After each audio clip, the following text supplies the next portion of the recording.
Good morning, everyone. I'm very pleased to be able to introduce Bishal Karna this morning. Bishal is a very good friend of mine. He resided here at Hokyoji. I'm not sure for how long. I'm going to say a month. It might have been longer or a little shorter, but it was a significant amount of time. And I was deeply struck by his practice. And I could say that about a lot of people, but particularly with Bishal, I noticed how his body and mind seem deeply connected with each other. I'd watch how he would move, and and that was before we had our new facilities, and so we would have several people here in the kitchen. And I was just noticed how he was so mindful about how he moved around and didn't bump into other people, including me. and the other thing I particularly noticed too is just his respect he would manifest. So I'm very happy today to turn this over to Bishal, and I look forward to what you have to say, Bishal. So maybe you could unmute yourself and we can hear what you have to say. Thank you. Thank you, Dokai-san. Thank you, everyone. I want to start by saying what a joy it is to be among my teachers, among my friends, and with the Sangha here. And I haven't seen almost all of you. I think I've seen almost all of you before, met almost all of you before, but I haven't seen you in so many years. So it gives me great joy to see your faces and to be here. So thank you for inviting me. And it is also an honor to be asked to give a talk. It's once Ekyo-san emailed me asking, that was a few months ago. I was like, what would I talk about? I could talk about my research, my academic research, but that's not very interesting, not even to me anymore. I've kind of lost interest in the academic side of things. I'm a professor, I shouldn't be saying that, but it doesn't do justice to the experience I had, the most amazing and profound experience I had, the people I met and the things I learned. So I thought maybe that's not the best way to go, but then I thought I certainly don't have anything to share in terms of teaching. All I have learned is what I have learned from you. So in 12-step groups, they talk about sharing experience, strength, and hope, to share one's own experience, strength, and hope, because I need to hear my own experience, and that is healing to myself. And there's a hope that it might benefit others. So that is the context today in which I share what I share.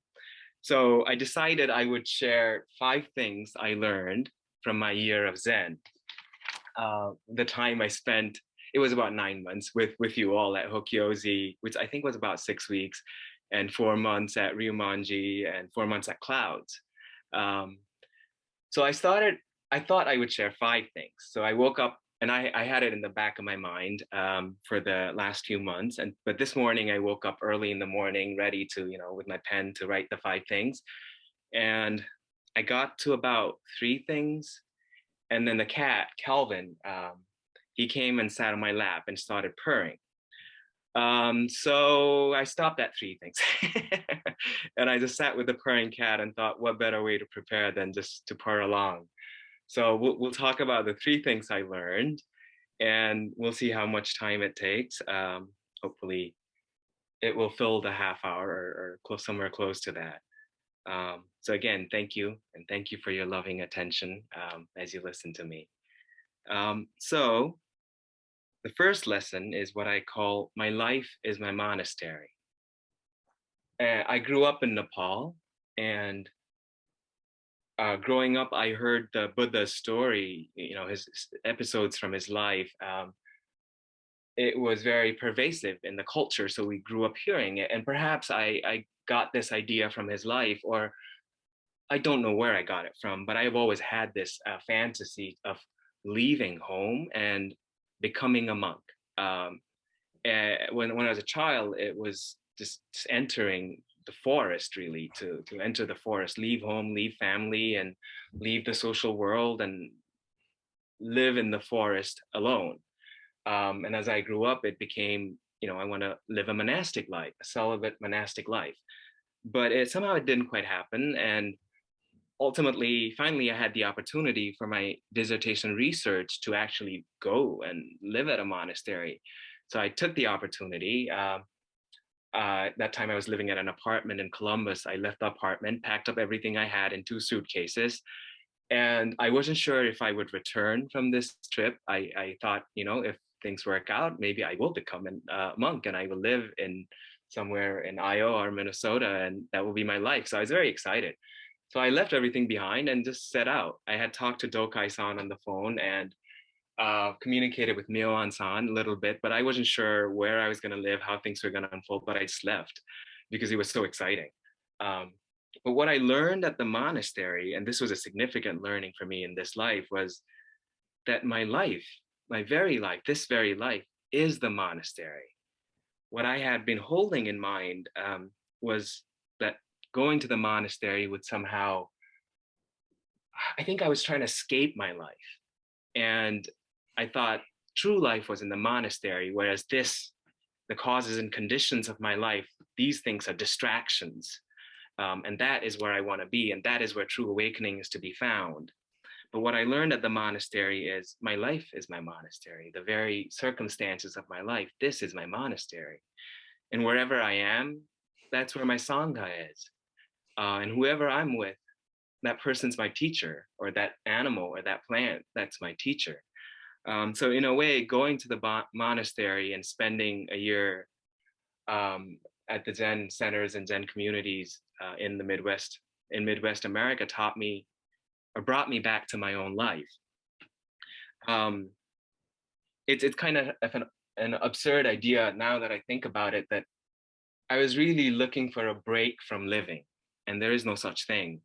Even death, I don't know if it provides a break from life itself. But at the monastery, I learned, I think, to a certain degree, to face my life.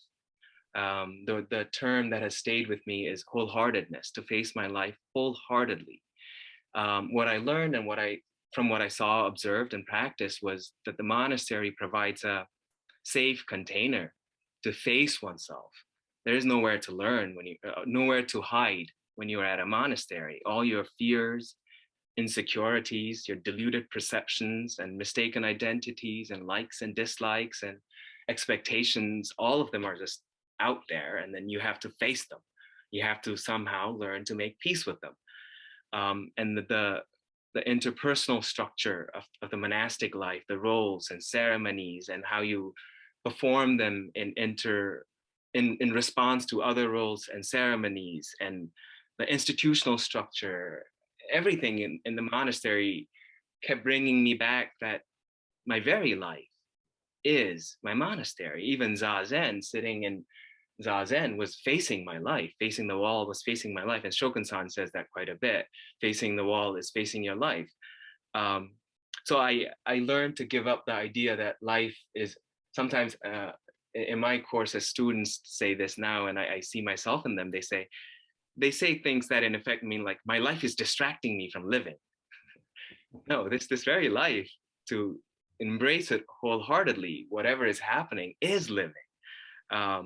So I think I held the idea that things in front of me, or what Shokan-san would say, what's under my feet, those are obstructions to awakening.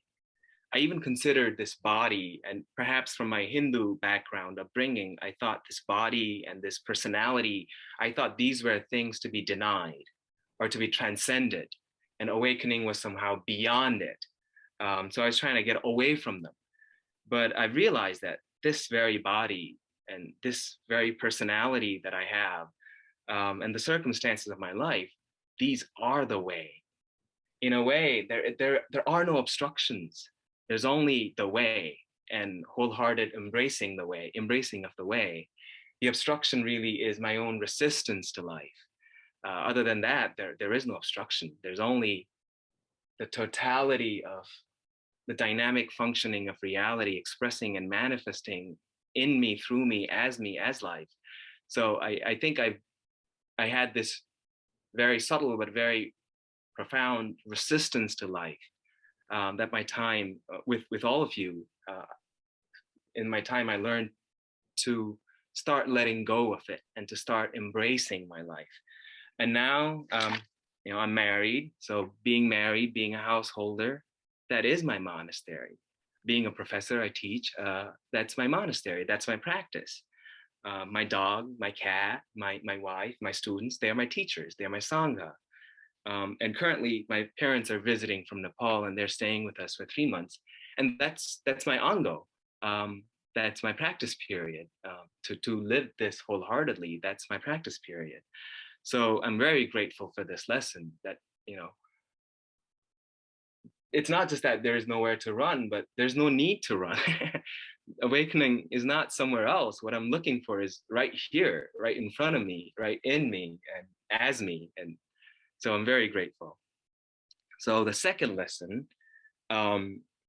is related to the first.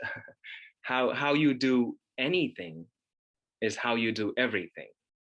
And this I learned also at the monastery. If someone asked me, and people do ask me, when I left the monastery, when I left the Zen communities, what did you do all that time? My advisors would ask me. And most of what I did was just chores, doing the dishes, cooking, gardening, mowing the lawn, and just taking care of the details of everyday life. And now I've come to realize that when we say, I love my life, or I want to wholeheartedly embrace my life, life still remains an abstract concept. It's like life is out there and I'm trying to embrace it.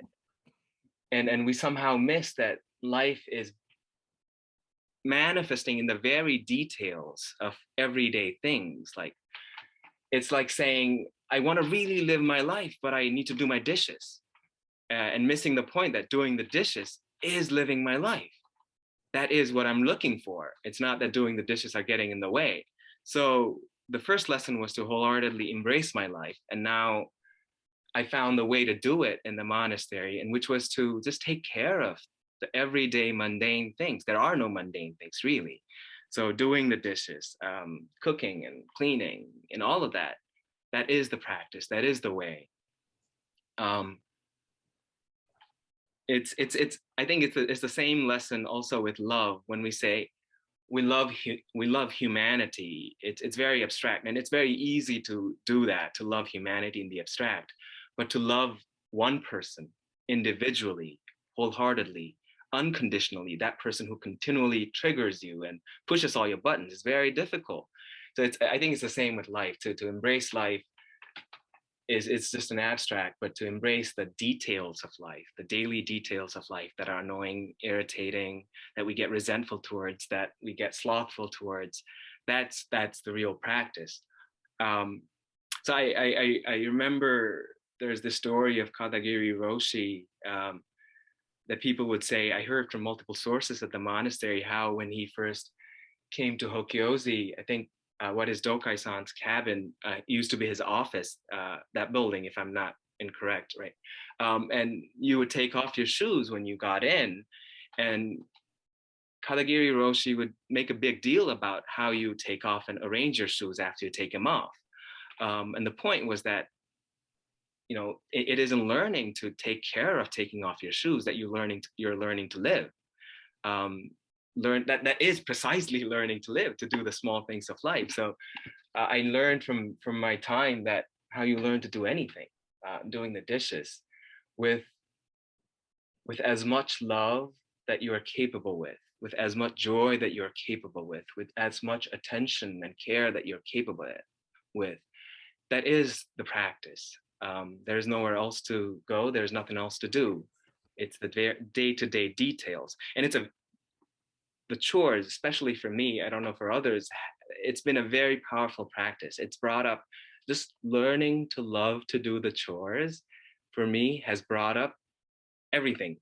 Like all my resentments, all my shoulds, they should do this, they shouldn't do that, all my moralizing, all those people who don't do the chores properly, all my thoughts of good and bad, and all, in a way, they've brought up the very, learning to do the chores with joy has brought up the very, what Buddha calls the very causes and conditions of suffering, are my attachments and aversions. That very simple thing, it's brought everything up so that I have to now look at it. Um, because in learning to do the chores lovingly and joyfully, everything that is within me that is resentful is brought up, and then I have to learn to make peace with it. And in a way, I learned to do that to a certain degree. And more recently, I'm learning that it's not just learning to cook. There's the other side of it, is learning to receive what is cooked by others. So that's what I'm learning to now. That too is the practice. That too is a practice of generosity. When someone cooks a meal for you, to eat it lovingly. And I've been listening to a lot Mr. Rogers' song. There are many ways to say I love you, he says, and there's a cooking way. And then in the next sentence, he says, there's the eating way. So I'm learning now when my parents are here and they are pouring their love into me, just to not resist it, just to be open and welcoming, and see that that too, learning to receive, is a practice.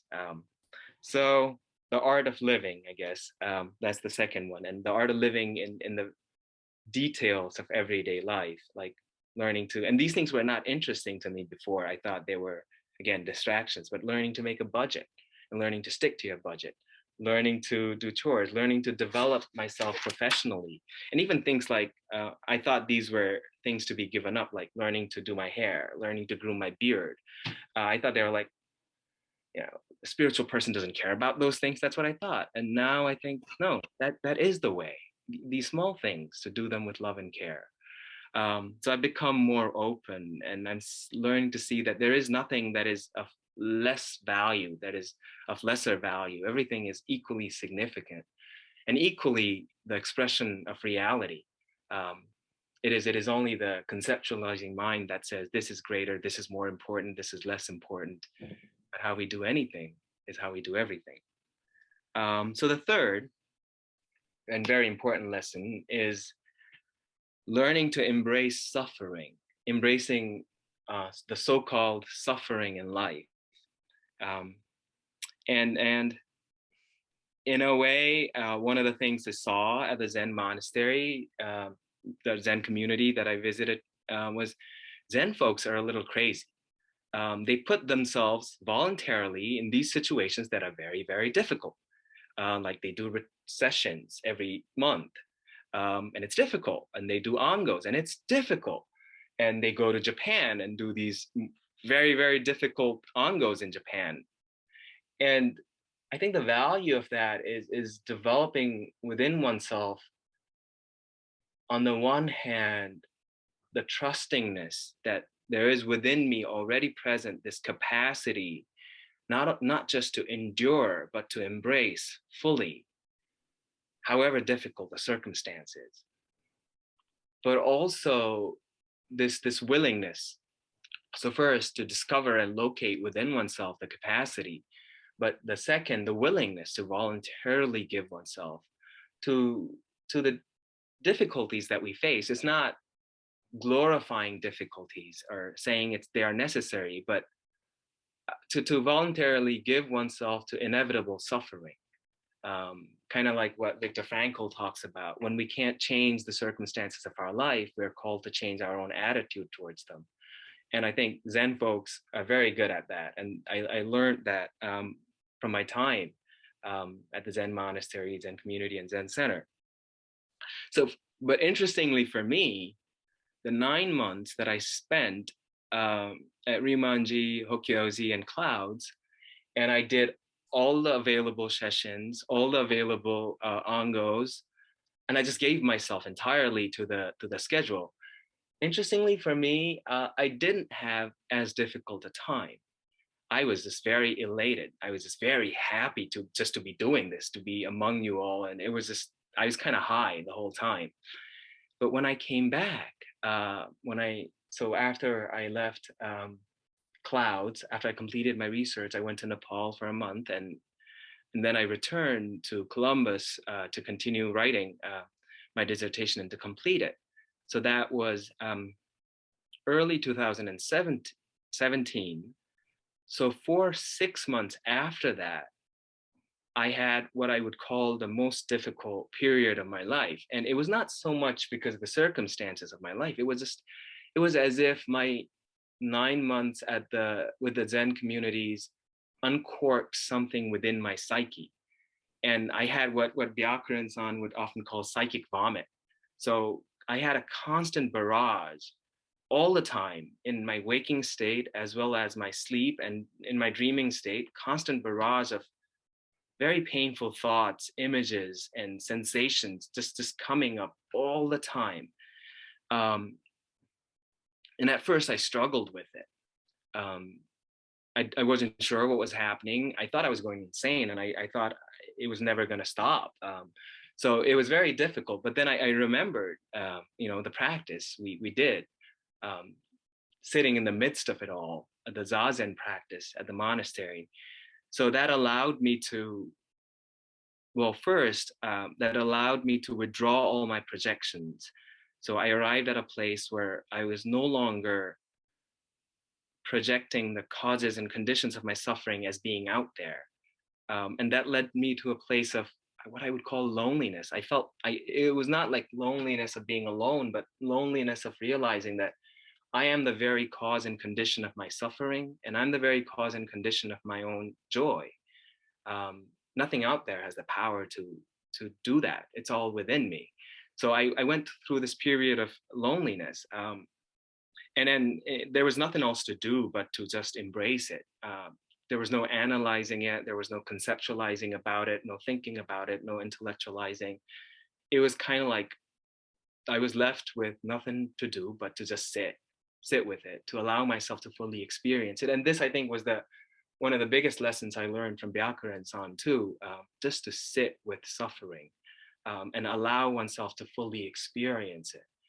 And I did that. And for months, so I lived right by the Olentangy River in Columbus. I would just go and sit by the river and just cry as if it felt very impersonal too. It felt like the suffering of humanity was crying through me. And so I cried for hours, for many months by the river. And one day it just lifted. It all just lifted. So I don't know yet what happened, why it happened, but I'm so thankful that my time with the Zen community, Zen Sanghas, prepared me for that.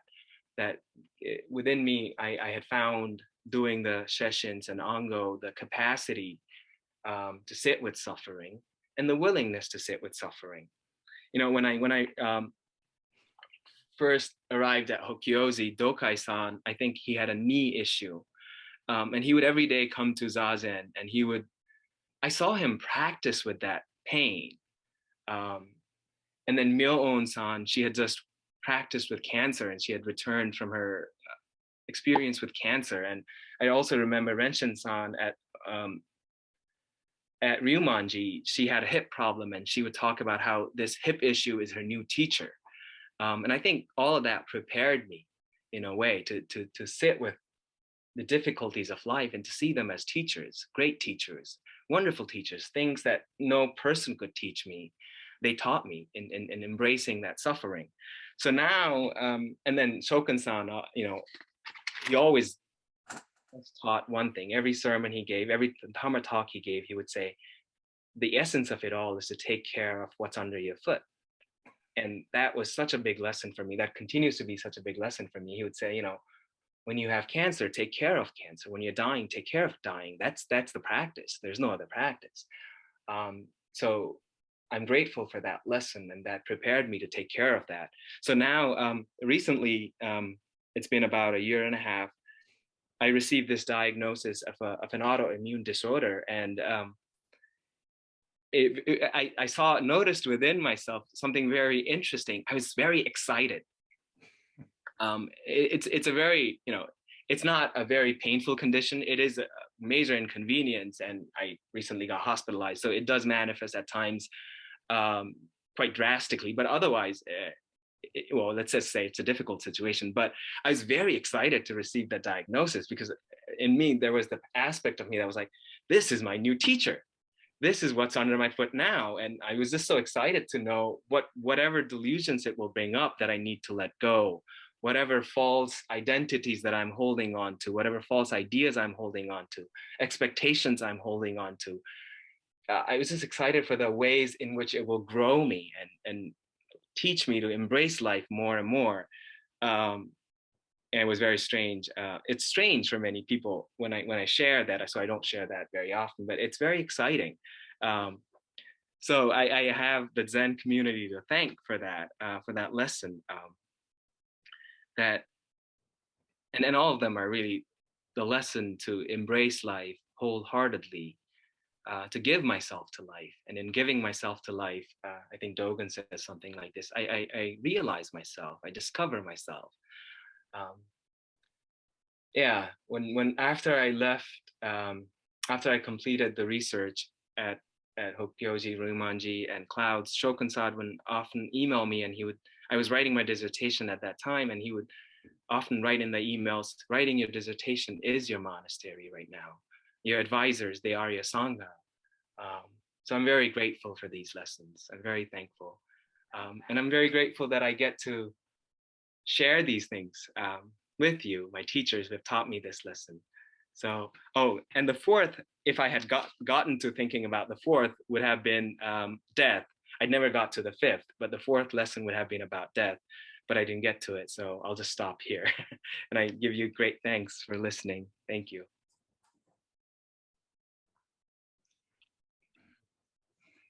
Thank you so much, Bishal. I can appreciate you getting excited about a new diagnosis. I don't share that excitement anymore. Maybe I've gotten too many diagnoses. But anyway, I'll try to practice what you're teaching and have a little more.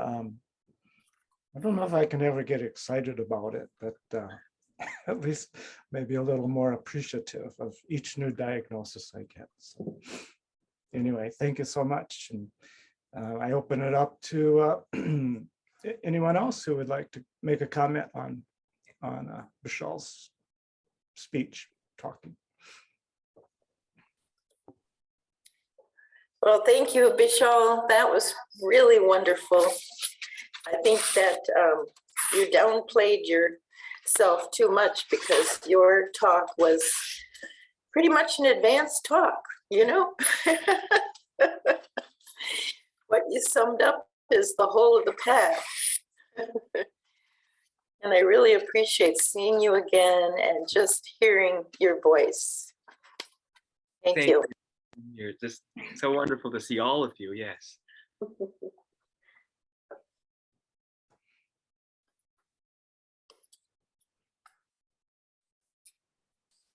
Hey, Carl. Hi, Bishal. It's so nice to see you again. Yeah. I'm just realizing how much I enjoyed your visit at Hokyoji. And I'm glad that you've waded through your dissertation and you're moving forward.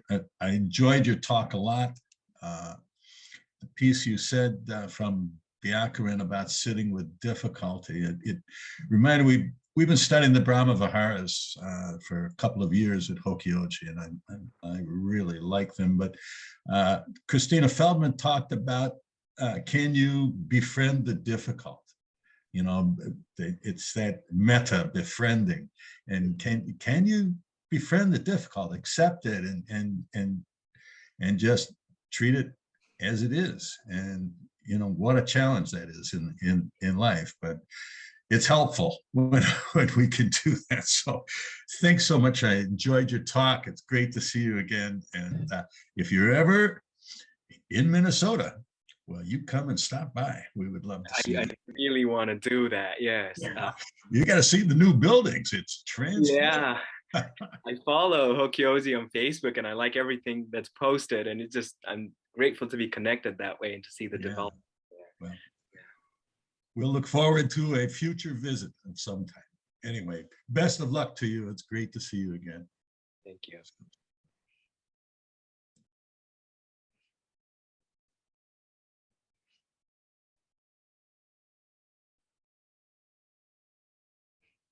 Hello, Bishal. Hi, Kyoko-san. So good to be with you. Huh? We were apartment mates. That's right. Bishal lived with Lillian and I while he was at Clouds and Water, and that was really a delightful experience. I hope you still have the hat that you said was the best hat you ever had when we went out and got rained on and frozen while we were looking at some of the indigenous sites on the tour that I'm trying to think of his name, but you know who I mean, the guy that guided us. And I just want to say, I'd like your permission to steal things you said for the upcoming Rohatsu Sesshin, because you were just, as always, a delight, but also just many beautiful expressions of deep wisdom. And wow, it's wonderful to receive them. They're very nourishing, they're very uplifting, and I particularly relate to you saying, oh, I got really excited about this new autoimmune deficiency thing. It's, I have found myself getting better at, as GD would say, pivoting, and kind of going, oh, this is just what I needed to help me see something and be able to see how it's contributing to suffering and be able to work with it. It's one of those things where I think it's Thich Nhat Hanh that says, be grateful for the toothache you don't have. So there's a way in which it brings something to light so that you can appreciate its teaching. I don't know, Zen is so contradictory, all the ideas that we have. But I really appreciated you talking about how you think what was true is that you were trying to escape your life. And I think that's a beautiful expression of a disease we all have. That's really a gift. Thank you. The hat, my parents have it now. Last time they came, they didn't have a warm hat, so I gave it to them, and they love it, so they have it now. So it's been a blessing to them as well as it has been to me. And yes, you have my permission to use whatever I talked about today. I learned it from you, so yes, of course, indeed. And thank you. Thank you for recognizing the wisdom in what I have said. Thank you.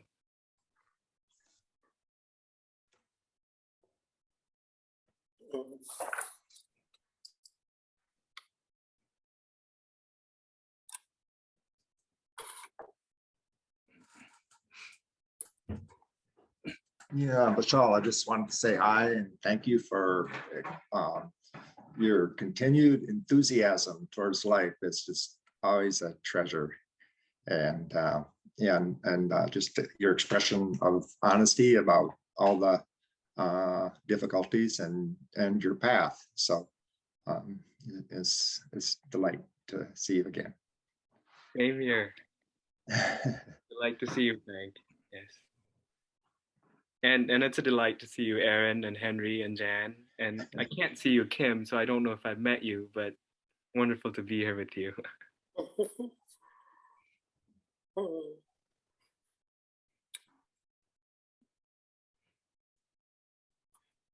Any any last comments?